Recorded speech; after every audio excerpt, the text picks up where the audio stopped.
Kita lanjut bahas Sising episode chapter 76. Oke lah, nggak usah banyak meng. Kita langsung masuk aja ke pembahasan. Bailang dan juga Xiaoyu sendiri pada saat ini sudah menjadi batu di dalam jurang alam baka. Yang kemudian Bailang pun berkata, "Xiaoyu, apa? Tidak apa-apa. Aku hanya ingin memanggilmu saja untuk memastikan apakah kamu masih ada di tempat ini. Hei Bailang, kita pada saat ini adalah sebuah batu dan kita apakah bisa pergi dari tempat ini? Kamu kan bisa berpura-pura tidak ada di sana, dan kemudian aku akan berpura-pura mencarimu ke sana kemari." Haha, bisa saja kau ini Bailang. Bukankah kita pernah memainkan permainan ini sebelumnya? Xiaoyu, kita sekarang sudah berada di tempat ini untuk sementara waktu, dan aku tidak tahu bagaimana keadaan guru di luar sana. Gurumu sekarang sedang membangun hotelnya kembali, dan akan membuatnya menjadi hotel yang lebih baik. Xiaoyu, bukankah kamu juga tahu tentang dunia di luar sana dari tempat ini?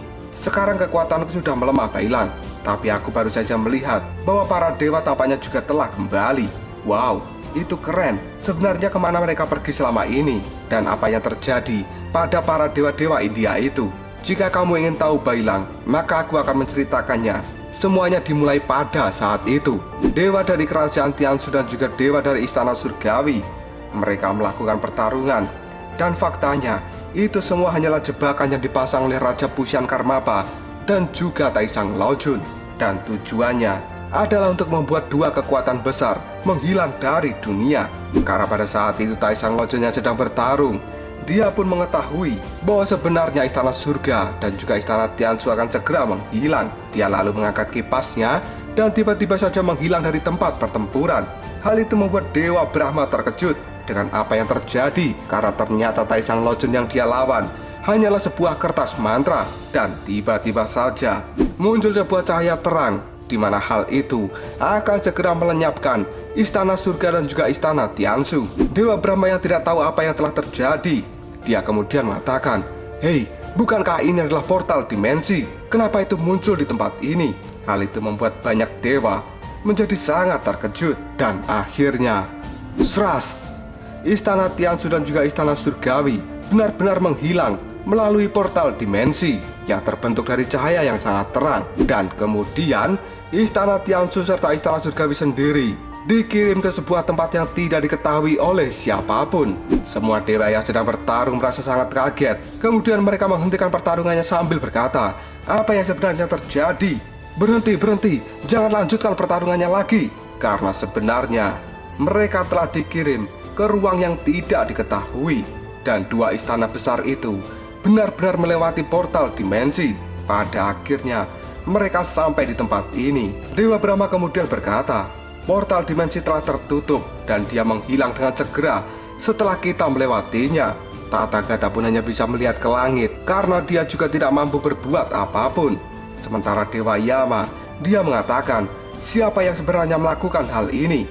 Dewa Sasin kemudian bertanya pada Dewa Siwa, "Apakah kamu yang melakukan hal itu?" Dewa Siwa pun menjawabnya, "Tidak." Dan Dewa Sasin kembali berkata, "Jadi kita melakukan pertarungan ini hanyalah sebuah jebakan." Dewa Siwa menjawabnya, "Sepertinya begitu. Apa yang harus kita lakukan saat ini?"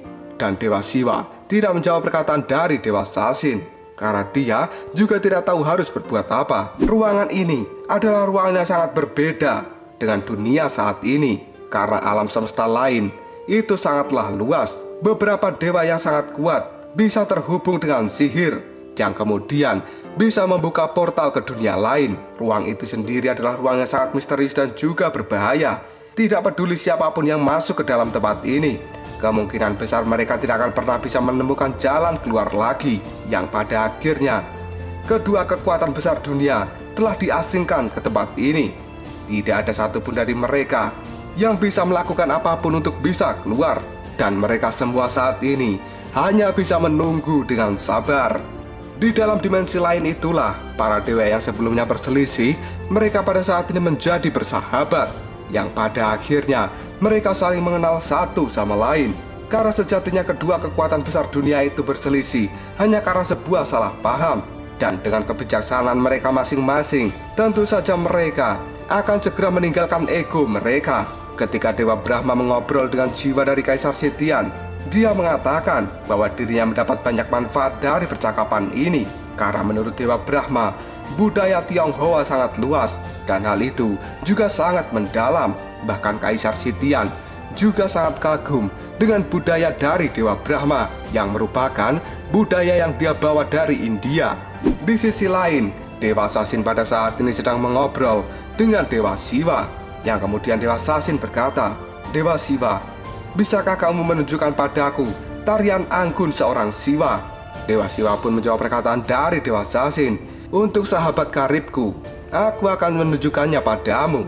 Sementara Tathagata sendiri, dia pada saat ini masih memandang ke arah langit untuk mencari solusi. Tapi dia juga tidak pernah bisa menemukan solusi untuk bisa keluar dari tempat ini. Tiba-tiba saja seseorang datang mendekati Tathagata, yang ternyata itu adalah Dewa Wisnu. Ketika itu Dewa Wisnu pun berkata, "Dewa Agung Tathagata, kita telah berada di dalam ruangan ini selama beberapa bulan. Apakah kamu memiliki ide untuk bisa keluar dari tempat ini?" Tathagata hanya melirik pada Dewa Wisnu yang kemudian mengatakan, "Aku tidak memiliki ide apapun, dan aku sebenarnya juga sangat terganggu dengan hal ini." Dewa Wisnu terlihat sangat emosi. Dia memukul papan kayu yang ada di depannya sambil berkata, "Aku benar-benar tidak menyangka bahwa dua kekuatan hebat kita saat ini berada di dalam kekacauan."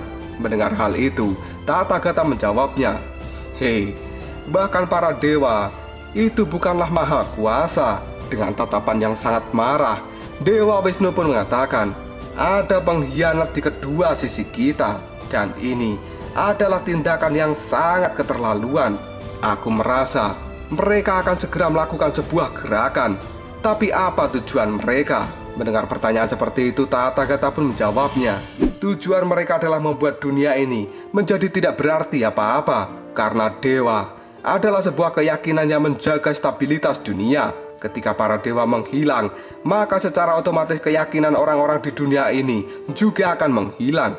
Dan hal itu akan segera diisi dengan sebuah keyakinan yang baru. Pada saat itu, dunia tanpa dewa, mungkin di luar sana dunianya sudah terbalik. Benar, dan kita tidak bisa berbuat apapun lagi. Tapi kecemasan juga tidak bisa membantu. Bagaimana kita bisa menemukan jalan keluar di ruang yang tidak terbatas ini? Mungkin kita hanya membutuhkan satu keberuntungan."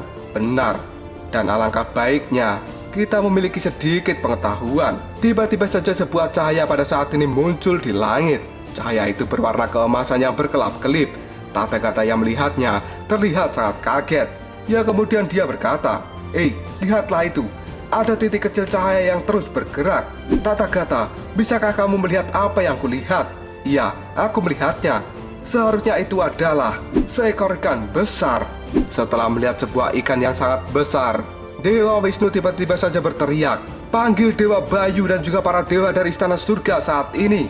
Tidak lama kemudian, semua dewa pun berkumpul, dan mereka meniupkan sebuah angin untuk bisa mendorong istana surga dan juga istana Tianzu mengikuti cahaya keemasan yang tercipta dari ikan besar itu. Dewa Wisnu menyuruh para dewa itu untuk segera menambahkan kecepatan supaya mereka tidak kehilangan ikan besar itu. Yang sebenarnya ikan besar itu akan segera menuntun mereka pada jalan keluar. Dan tiba-tiba saja sebuah titik cahaya pada saat ini terlihat, yang pada akhirnya ikan itu memasuki titik cahaya. Ternyata ikan besar itu adalah ikan yang dikirimkan oleh Taisang Lojun. Dia memang sengaja menarik para dewa untuk bisa keluar dari ruang dimensi yang tidak terbatas. Setelah menangkap ikan itu, Taisang Lojun tersenyum sambil mengatakan, "Memancing juga butuh kesabaran. Dan hal itu adalah sesuatu yang sangat penting. Dan sepertinya aku memiliki panen yang lain." Ikan yang telah dipancing oleh Taisang Lojun pada saat ini tiba-tiba saja menghilang dan berubah menjadi kertas mantra. Taisang Lojun pun segera menghindar dari tempat itu, yang pada akhirnya istana surgawi telah muncul dari ruang dimensi yang tidak terbatas. Dan kini Taisang Lojun pun berteriak, "Rekan-rekan dewaku, apakah kalian semua baik-baik saja?" Karena pada saat ini Tathagata dan juga yang lainnya memang telah benar-benar keluar dari ruang dimensi yang tidak terbatas. Dan orang yang pertama kali mereka lihat adalah Taisang Lojun. Tidak lama kemudian Taisang Lojun pun menjentikan jarinya karena dia mengambil kipasnya, yang kemudian Taisang Lojun berkipas-kipas diri sambil melihat kedatangan para dewa tanpa rasa bersalah sedikit pun. Bailang yang masih mengobrol dengan Xiao Yu, dia pun berkata, "Aku tidak mengerti kenapa Taisang Lojun tidak dimintai pertanggungjawaban." Xiao Yu pun menjawab perkataan dari Bailang. Dia adalah orang yang sangat tahu bagaimana cara menempatkan diri dengan baik, dan dia tidak keras kepala seperti Raja Agung. Lagi pula Taisang Lojun adalah salah satu dari 3 dewa kuno. Dia memiliki penyakit yang tidak bisa disembuhkan. Mendengar hal itu, Bailang pun menjawabnya, "Xiao Yu, bisakah kamu melakukan apapun yang kamu inginkan dengan statusmu saat ini? Karena aku benar-benar marah dengan Taisang Lojun itu. Dan pantas saja kakak Wukong selalu ingin menghajarnya ketika dia melihat sang dewa kodok." Percakapan antara Xiao Yu dan Bailang itu ternyata didengar oleh Tathagata. Tapi pada saat ini Tathagata tidak tahu dari mana suara percakapan antara Bailang dan juga Xiao Yu. Tidak lama kemudian seorang dewa sejarawan tiba-tiba saja muncul di belakang Tathagata dan dia berkata, "Dewa Agung Tathagata, aku adalah sejarawan resmi. Bagaimana aku seharusnya merekam kejadian ini?" Tathagata pun berkata, "Rekam saja dengan cerita yang sejujurnya." Tapi Dewa Tathagata, Taisang Lojun menyuruhku supaya kamu melihat seberapa bagus tulisanku. Alah, abaikan saja dia. Hehe, baiklah. Tapi ceritanya ini sangat memalukan. Tenang saja, jika sesuatu terjadi padamu, aku yang akan bertanggung jawab. Benarkah Dewa Tathagata? Apakah Anda serius? Benar. Aku tidak bisa disogok dengan apapun. Lakukan tulisan yang sejujurnya sesuai yang aku perintahkan. Cerita kemudian berpindah ke istana Tianzu. Di sana pada saat ini ada Raja Pushan Karmapa. Dia berdiri di depan pintu istana Tianzu yang kemudian berkata, "Apa yang akan datang memang selalu akan datang. Biarkan aku bertemu dengan Dewa Brahma." Pintu kerajaan Tianzu pun terbuka. Dan pada saat ini yang datang bukanlah Dewa Brahma, melainkan hal itu adalah Dewa Siwa. Dia pada saat ini mengatakan, "Tidak diperlukan lagi, karena dia tidak ingin melihatmu. Aku bisa menangani masalah ini." Raja Pushan Karmapa pun mengatakan, "Siwa, aku benar-benar rindu dengan persahabatan kita di masa lalu. Bisakah kamu membiarkan diriku ini hidup?" "Tidak." "Apakah Brahma ingin aku mati?" "Iya." "Dan kamu tidak bisa melarikan diri dari tempat ini. Aku sangat menyarankan agar kamu tidak mencoba untuk melarikan diri." "Hei Siwa, kenapa kamu harus menuruti Dewa Brahma? Dengan kemampuanmu saat ini, seharusnya kamu sudah setara dengannya." Dan ada pepatah lain yang mengatakan bahwa sebenarnya kamu lebih layak dihormati daripada Dewa Brahma. Dan aku sangat setuju dengan pepatah itu. Mendapat perkataannya sangat menjilat seperti itu, Dewa Siwa pun tidak menjawab apapun lagi. Yang kemudian Raja Pushan Karmapa melanjutkan kata-katanya, "Siwa, meskipun Raja Agung pada saat ini sudah dikalahkan, tapi orang-orang dari era kebangkitan masih memiliki peran untuk bisa dimainkan jika kita bekerja sama." "Cukup, kata-kata kotor ini sangat menyakiti telingaku. Kamu sebenarnya ingin menjualku pada era kebangkitan yang sangat busuk. Pushan Karmapa, tidak bisakah kamu menghadapi kematianmu ini dengan cara yang bermartabat?" "Siapa juga yang ingin mati? Karena aku tidak ingin mati saat ini." "Siwa, kau benar-benar telah meremehkanku. Apakah aku hanya akan diam saja dan duduk di tempat ini? Ayo, kita bertarung saja."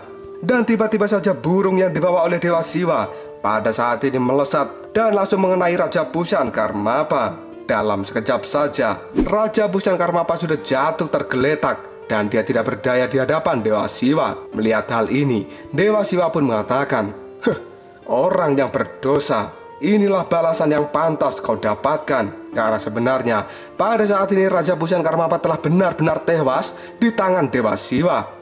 Yang kemudian sambil masih menatap Dewa Pushan Karmapa, Dewa Siwa pada saat ini mengatakan, "Semoga orang-orang gila dari era kebangkitan itu juga menghilang bersama dengan dirimu." Dan tiba-tiba saja Dewa Siwa pada saat ini melirik ke arah lain karena dia mendengar suara yang berkata, Dewa Tianzu itu sangatlah kuat. Dan tentu saja dia adalah Dewa Siwa yang terkenal. Xiao Yu, apakah dia mendengar percakapan kita? Sepertinya tidak. Baiklah Bailang, kita akan segera mencari tempat lain untuk kita lihat. Wow, ini dia, sudah ketemu. Ini adalah kota Ashura yang hebat. Di sana pada saat ini terjadi pertarungan yang sangat luar biasa, yang merupakan sebuah agenda harian yang dilakukan oleh orang-orang dari Ashura. Dan itu merupakan sebuah pertempuran arena. Karena sehari saja tanpa sebuah pertarungan, maka seorang Ashura akan menjadi gila. Seorang pemenang di pertarungan Ashura pada saat ini mengapalkan tangannya ke atas dan kemudian berkata, "Tetua Huji, bagaimana? Apakah aku pada saat ini memenuhi syarat untuk bisa mengklaim tahta baru seorang raja?" Dengan sangat santai, Tetua Huji pun mengatakan, "Boleh, tapi sekarang bukan aku yang memutuskan. Jika kamu masih bisa hidup di arena ini beberapa hari, maka kamu bisa menjadi raja di tempat ini." Di jurang alam baka, Xiaoyu masih mengatakan, dewa pertempuran Ashura masih bertarung setiap hari. Dan hal itu sama saja seperti seorang yang sedang makan dan kita berpindah ke tempat lain. Nah, ini dia, kita sudah menemukannya Bailang. Ini adalah kuil leluhur dari dewa Ashura. Dan ini adalah reruntuhan kapal karam. Tiba-tiba saja Suma pada saat ini membuka salah satu pintu dari reruntuhan kapal karam. Di tempat itu, dia melihat sebuah kepulan asap berwarna biru yang kemudian berkata, "Oh, sebuah penantang baru. Aku telah menunggumu." Yang sebenarnya, orang itu adalah salah satu dari 99 dewa. Dan dia bernama Hantu Mata Kucing. Di belakangnya ada kucing peliharaan yang sangat besar dan berwarna hitam gelap. Suma yang melihat hal ini kemudian berkata, terlihat lebih muda dariku." Hantu Mata Kucing itu pun menjawab perkataan dari Suma, "Begitulah caraku menjadi seorang hantu. Apakah kamu saat ini berpikir bahwa levelku ini akan mudah untuk kau hadapi?" "Tidak sama sekali, aku tidak bisa meremehkanmu. Senior, tolong bantu aku." "Hah, bocah itu tampaknya sedikit kuat. Biarkan aku bersenang-senang. Hitam, ayo ikuti aku dalam pertarungan ini." Setelah mengatakan hal itu, Hantu Mata Kucing melesat dengan kecepatan yang sangat luar biasa, yang kemudian disusul dengan kucing hitam raksasanya. Karena pada saat ini mereka akan segera melakukan pertarungan dengan Suma. Dan Suma pun mengerahkan seluruh kekuatannya untuk bisa menghadapi Hantu Mata Kucing. Yang pada akhirnya pertarungan sengit antara mereka berdua pun segera terjadi. Tidak lama setelah itu, pertarungan mereka berhenti dan hasilnya adalah seimbang. Hantu Mata Kucing kemudian berkata, "Bocah, kemampuanmu cukup bagus. Kamu saat ini memiliki persetujuan dariku. Pergilah ke tingkat berikutnya." "Terima kasih, senior." Setelah mengatakan hal itu, Suma pun segera melangkahkan kakinya untuk menuju ke tingkat selanjutnya. Sambil melihat kepergian dari Suma, Hantu Mata Kucing pun berkata, "Hei, kamu hati-hati, karena ada seorang pria baru yang tampaknya sedang menunggumu untuk menyambut sebuah pertarungan. Dan dia adalah lawan yang tangguh." "Senior, bukanlah di tempat ini hanya ada 99 hantu, tapi bagaimana bisa ada pendatang baru?" "Kamu akan segera tahu." Setelah mengatakan hal itu, Hantu Mata Kucing pun menghilang dari tempat ini. Dan Suma melanjutkan ke level selanjutnya. Tidak butuh basa-basi lagi, Suma segera membuka pintu dari level selanjutnya. Dan akhirnya, boom! Pada saat ini, Suma melihat sosok baru yang dikatakan oleh Hantu Mata Kucing. Dari cara berpakaiannya, jika kalian mengikuti si Xingji sejak awal di channel ini, pasti kalian akan tahu siapa orang yang akan dihadapi Suma kali ini. Lalu apakah yang akan terjadi selanjutnya? Apakah Suma mampu menghadapi orang yang ada di depannya yang merupakan pendatang baru yang sangat kuat seperti yang dikatakan Hantu Mata Kucing? Jika kalian penasaran, tunggu aja jawabannya di next video. Kopral Shop.